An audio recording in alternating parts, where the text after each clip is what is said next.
Listening test.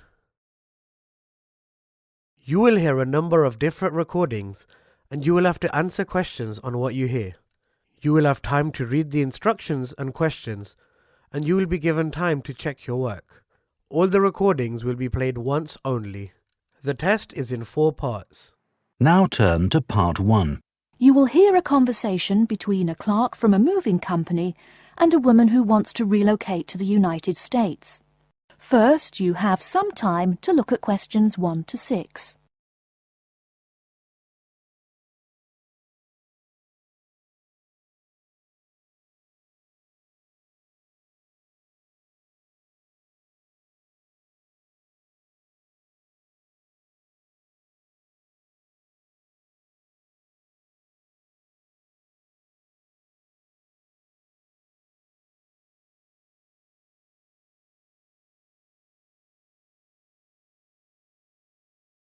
You will see that there is an example which has been done for you. On this occasion only, the conversation relating to this will be played first. Good morning, ma'am, and welcome to Australia's Moving Experience. How can I help you? Well, I hope you can help me. I'm so up in the air right now. Just calm down now. Let me guess. You're moving and it has you a little confused. That's it exactly. You see, I'm relocating to the United States next month, and I'm having a hard time getting organised. Here, fill out your name and address and let me ask you a few questions. Oh, what should I call you? My name is Jane Bond. The woman says that her full name is Jane Bond, so Jane Bond has been written in the space. Now we shall begin. You should answer the questions as you listen, because you will not hear the recording a second time. Listen carefully and answer questions 1 to 6. Good morning, ma'am, and welcome to Australia's Moving Experience. How can I help you? Well, I hope you can help me. I'm so up in the air right now. Just calm down now. Let me guess. You're moving and it has you a little confused. That's it exactly. You see, I'm relocating to the United States next month, and I'm having a hard time getting organised. Here, fill out your name and address and let me ask you a few questions. Oh, what should I call you? My name is Jane Bond. OK, Jane, first of all, what's your work phone number? In case I have any questions about things. My work phone is 9463 550. But please try not to call me too often there. My boss hates personal calls. So does mine, ma'am. So does mine. And what address should we ship your things to? My new company is letting me stay temporarily at 509 Clark House. That's CLARK. 1137 University Drive in Seattle. Seattle? Beautiful city, I hear. Mountains right beside the ocean almost. Cooler than Australia, too. OK, and when should we come pack your things? I guess that would be on Monday, March 11th. Do you want any help with an after-packing clean-up? We do that for a small additional charge. Yes, that would be helpful. I promised the landlord I'd give her the keys back by 5 p.m. on Thursday the 14th. Great. We'll just schedule the clean-up for that day. That way, the place will smell clean and there'll be no dust. Well, you do think of everything. Oh, how much is this going to cost? Here is a list of our basic prices. Oh dear, this seems rather expensive. Yes, ma'am, but you're paying for the best. We're careful and we're fast. Like we say, the only thing we break are speed records getting you moved. Well, maybe that's so. Oh, I nearly forgot to tell you, I don't want my furniture shipped with me. I won't be looking for an apartment till after I arrive in America. Would it be possible to put my furniture in storage here for a month, then have it sent along later? Of course, we do that all the time. A couple of other things. Here at A Moving Experience, we try to pack your things logically. We don't just throw stuff in boxes. Before you hear the rest of the conversation, you have some time to look at questions 7 to 10.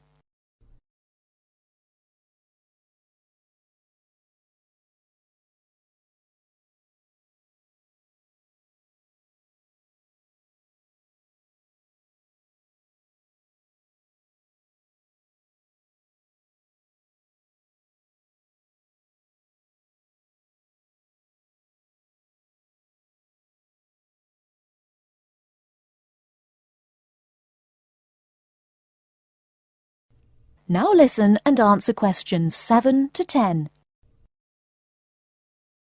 Do you have any special requests?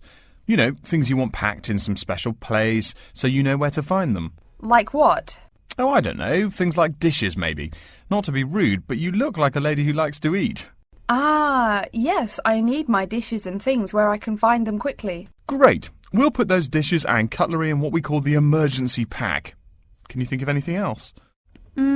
I do have an antique tea kettle my great-grandmother gave my mother. I wouldn't want to lose that. So I guess you'd better put that in storage with the furniture. Grandma's tea kettle with the furniture. Got it. Say, how about things like your alarm clock? You don't want to miss your plane on the big day, right? Well, you certainly think of everything. Yes, that's right. I'll also need my alarm clock where I can find it. Fine, we'll put that in your personal package. And of course, we'll give you a list of where we pack everything. So all you'll have to do on Thursday the 14th is grab your luggage on your way out the door. I couldn't help noticing the new CD player you're carrying. Is that a Samsung? Why, yes it is. One of their best. Cost me nearly $100 it did. Do you want to take special care of it? I mean, it's brand new. Take care of it, but nothing special. You can just put it in storage with the furniture. That looks like everything we need here. I guess you're all set. That was certainly quick. Thank you, young man. This has been a most moving experience. That is the end of section 1. You now have half a minute to check your answers.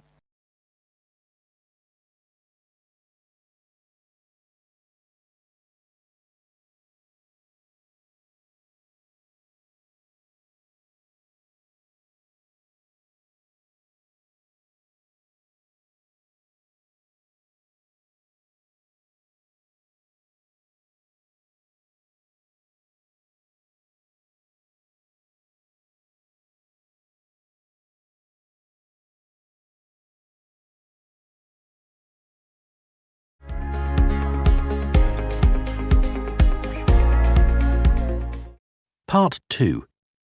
You'll hear an introduction to a conference on computer system language learning.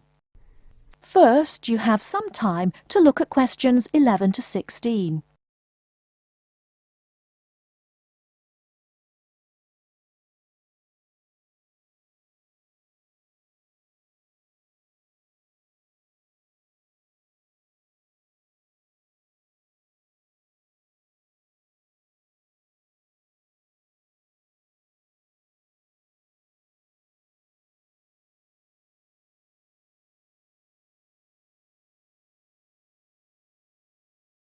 Now, listen carefully and answer questions 11 to 16. Good morning everyone, and welcome to the second annual Wallabaloo Conference on Mastering Computer Languages. I hope you all had a good trip. Before we get underway with today's program, let me fill you in as to what's on tap for tomorrow, Sunday, February 19th. At 9 a.m, right here in the main hall, we'll be hearing a lecture from Dr. John Smith about computer as teacher. Professor Smith from the University of Melbourne is a world-class expert in the field of computer-assisted education, and his talk promises to be both stimulating and informative. Immediately afterwards, at 10:30, there will be a presentation of papers by various delegates. That, however, will take place in the garden room on the ground floor. If you don't yet know, the garden room is also called the ballroom, and will be gathering at the west end, the slightly raised area called Level 2. Just look for the crowd. If you get lost, there are signs in the foyer. After all that thinking, talking and listening, I expect everyone will be a bit weary. So at 11:15, there will be a break for coffee, cookies and other light refreshments. These will be available at the aptly named refreshment stand, placed by the door back here in the main hall. Also, if you choose to skip the formal lunch, you can buy a packed lunch at the stand for a reasonable price. I strongly urge you, however, to join us at the formal lunch. That won't be till 1 o'clock sharp, so you have time to stroll about town a bit. We'll be eating at the Seaview restaurant. The restaurant is located right here in the hotel on the top floor. It's a good dozen flights of stairs, so I suggest you take the lift on the ground floor, eh? If you're not fond of fish, there's an all-you-can-eat barbecue available as well. They even offer wallaby meat. After lunch, we'll troop back downstairs to level 2 in the ballroom for the presentation of further papers, which will begin at 2 p.m. Please try to be on time. I know you'll be a bit tired after lunch, but the ballroom echoes so with people coming in late. Thank you in advance. Once we've heard the papers, we'll break for afternoon tea at 3:10 p.m. No need to walk. The manager of the refreshment stand has graciously agreed to have tea served in the ballroom. He's even promised us some special scones, baked from a recipe of his dear old Scottish grandmother. Then, tea being drunk and scones munched, we'll retire here to the main hall for some closing remarks and questions. So, by 5 o'clock, we should have the conference wrapped up. But the fun isn't over. This is Australia, mates. We'll be flocking to the hotel's own Palm Lounge on the east side of the foyer for an informal reception. You can relax, mingle with the other delegates, and let your hair down a bit. This will run from 5:10 to 6:10, though you're free to stay as long as you like. The lounge manager has informed me that for the duration of the actual reception, you can have all-you-can-drink beer for $20 with purchase of an advance ticket. Before you hear the rest of the talk, you have some time to look at questions 17 to 20.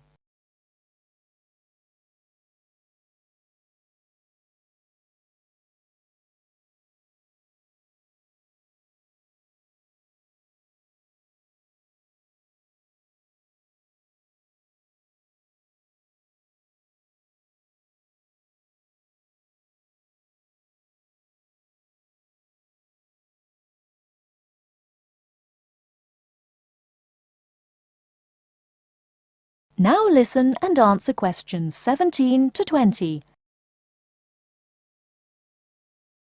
And yes, tickets can be purchased from any conference organizer or at the front desk any time between now and the start of the reception. I suggest you come by tomorrow evening to pick up the tickets, since the conference hall only holds 800 people. That way you can also get your journey planned ahead of time and be sure not to miss this truly memorable conference. If you want cocktails, however, I'm sorry, you'll have to pay for those at the regular price. Oh my goodness! Speaking of paying, I see I forgot to tell you a couple of things.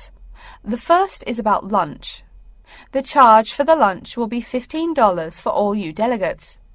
If you have guests with you, the cost is $25 for the general public and $6.50 for children under the age of 10. That's $15 each, not total for everyone. Another item is about the lunch menu. I very much urge you to try the fish. I mean, look at the restaurant's name, the Sea View. As the name suggests, it is a famous seafood restaurant. The chef is a Basque from Spain, and he really gets quite put out when people ignore his fish specialities for burgers or barbecue. If fish isn't your thing, though, try the steak. He makes an exquisite filet mignon topped with blue cheese and mushrooms. Finally, if you'd like to buy a ticket, you can have both lunch and unlimited beer for $35. I should have mentioned that earlier, but I am a bit forgetful. Maybe I should avoid the beer after the conference, eh? Well, I've said my bit. Are there any questions? That is the end of section 2. You now have half a minute to check your answers.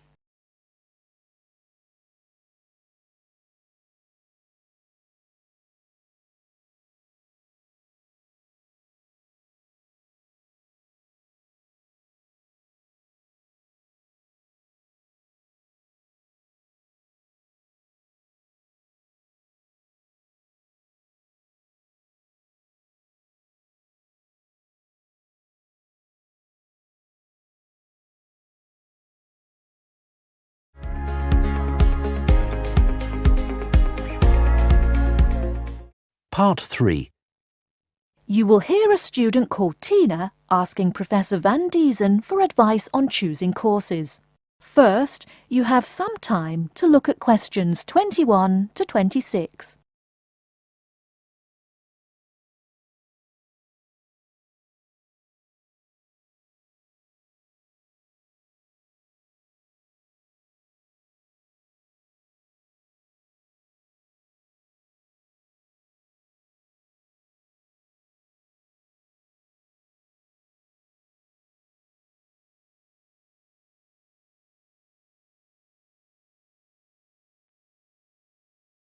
Now listen carefully and answer questions 21 to 26. Hello, are you Professor Van Diesen? Yes, I am. And who might you be?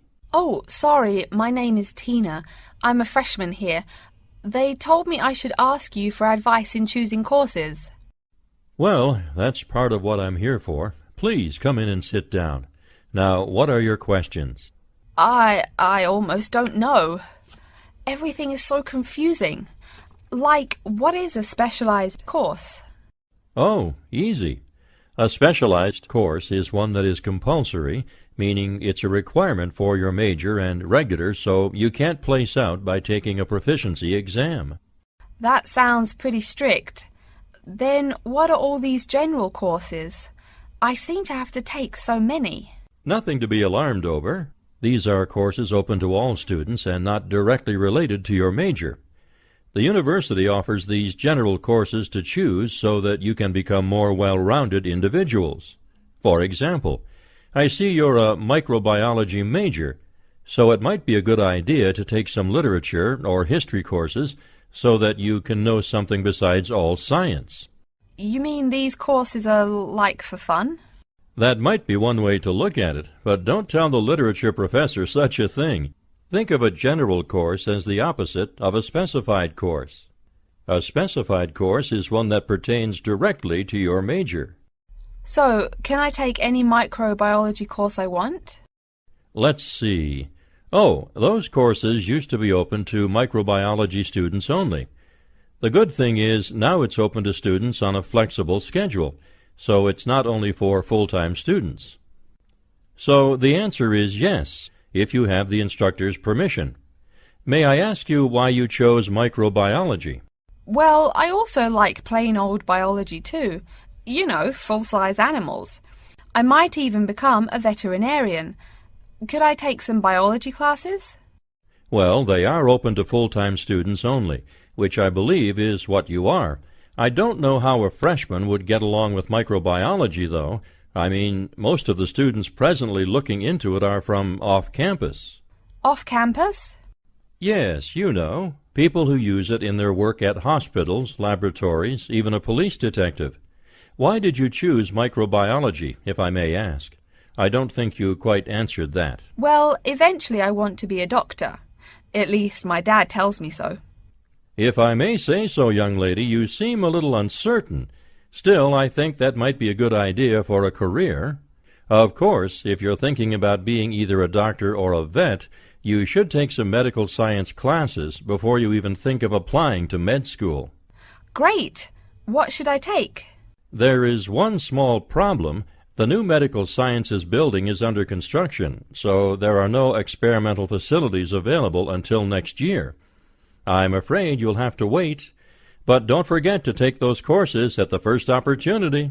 Oh, bummer. Is there any other course you'd recommend for someone like me? Well, since you seem to like animals, have you ever thought about looking into environmental science? No, I never really thought about it before. Is it worthwhile? Quite. In fact, it's the fastest growing subject on this campus. Before you hear the rest of the talk, you have some time to look at questions 27 to 30.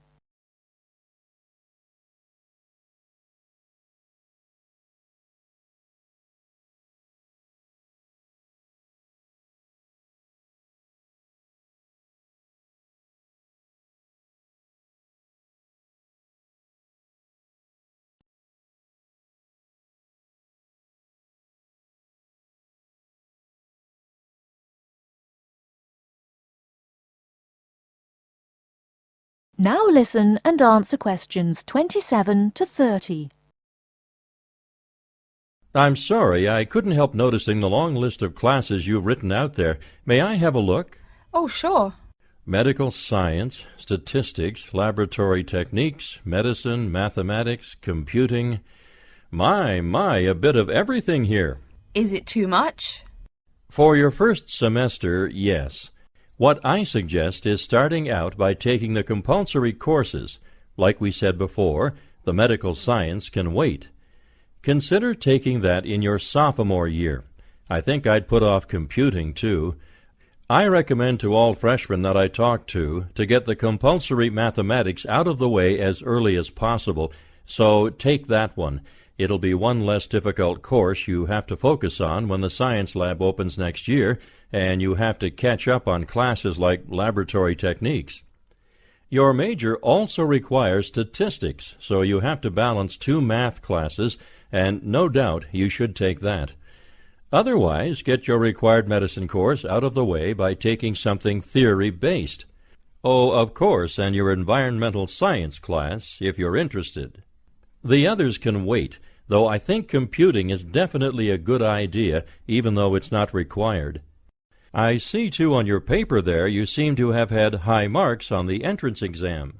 Yeah, I guess so. Don't be shy. Have you thought about applying for a scholarship? Do they have any? I mean, my dad is always complaining about how much money it costs him. In your department there are actually 3 full scholarships available. They cover tuition and provide $1,500 cash. $1,500 cash? Party! Please, miss, the money is intended more as a textbook allowance, not party money. If you promise to behave, I'll show you how to apply. Great, and thanks. That is the end of Section 3.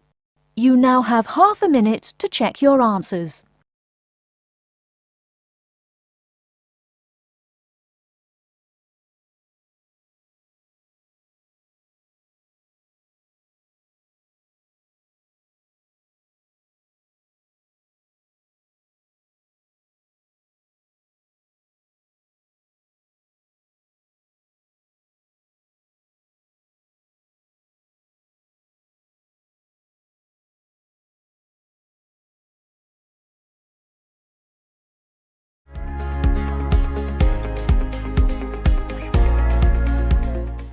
Part 4. You will hear a lecture about how to choose flooring materials. First, you have some time to look at questions 31 to 40.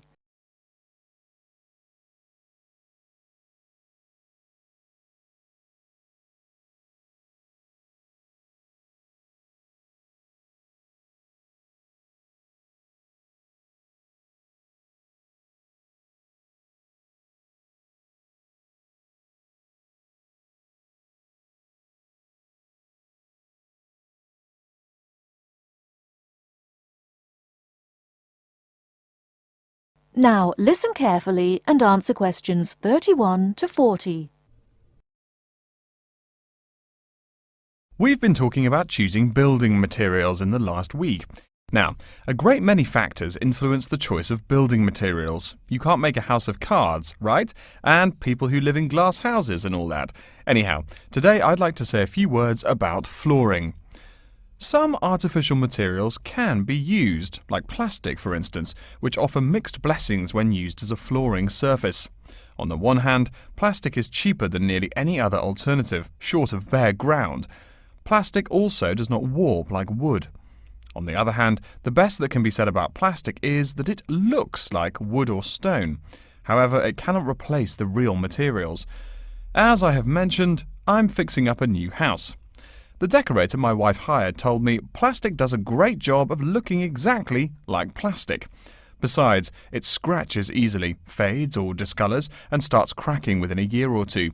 So, if you're fitting out a sleazy hotel or plan to live in a trailer park, go with the plastic.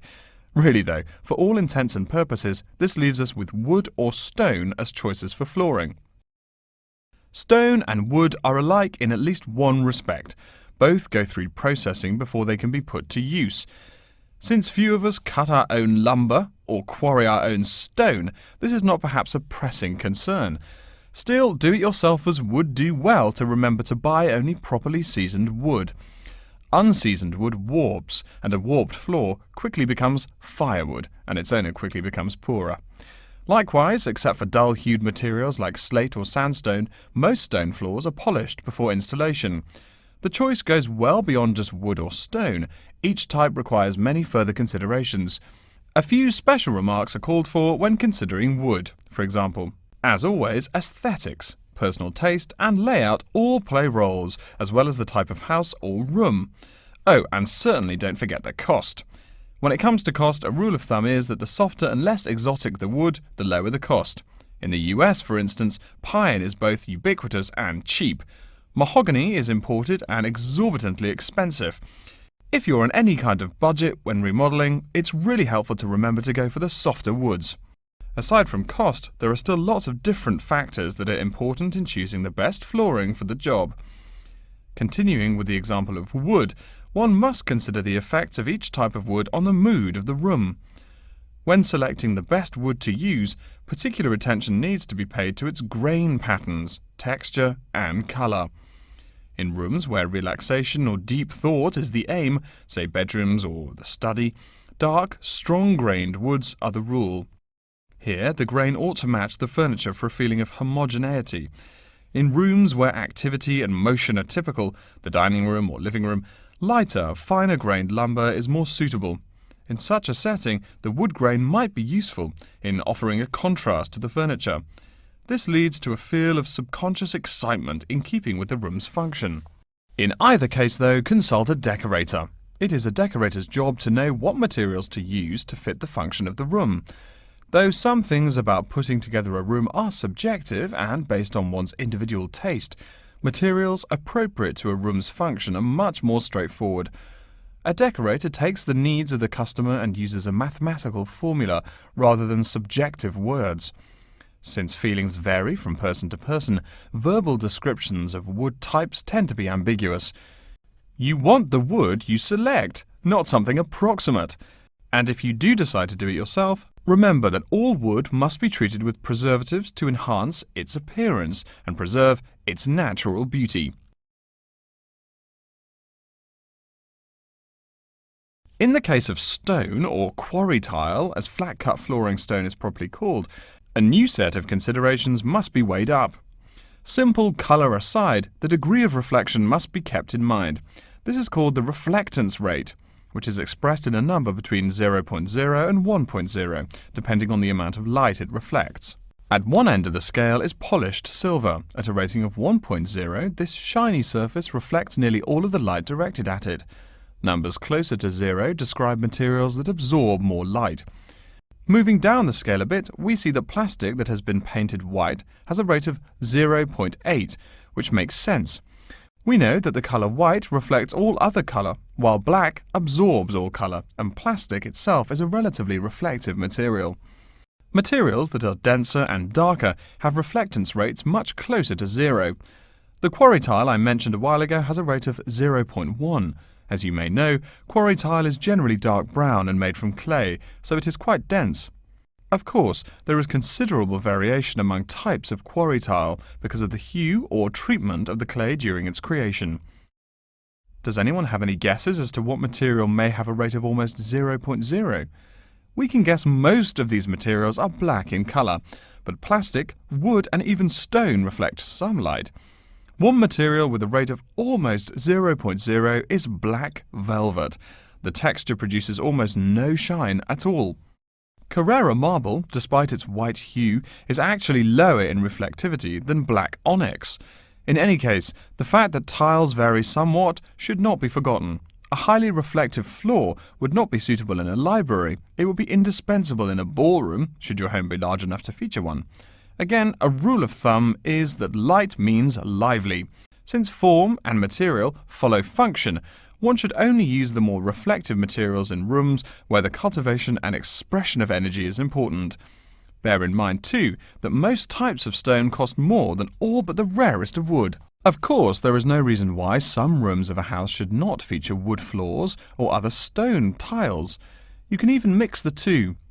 A room with wood panels on the walls can have a beautiful stone floor. My bedroom has white birch walls and a light blue slate floor. The place looks like a Russian hunting lodge. Remember though, go with what feels right for you. Good taste and the laws of interior design are the homeowner's servants, not his master. It's only beautiful when you decide it is. I mean, you're the one who lives there, not the decorator, right? Okay, are there any questions? That is the end of part 4.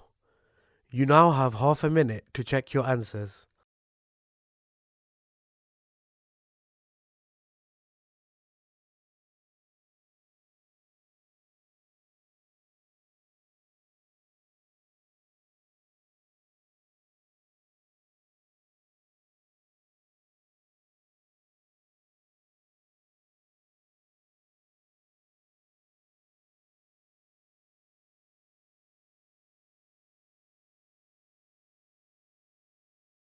That is the end of the listening test.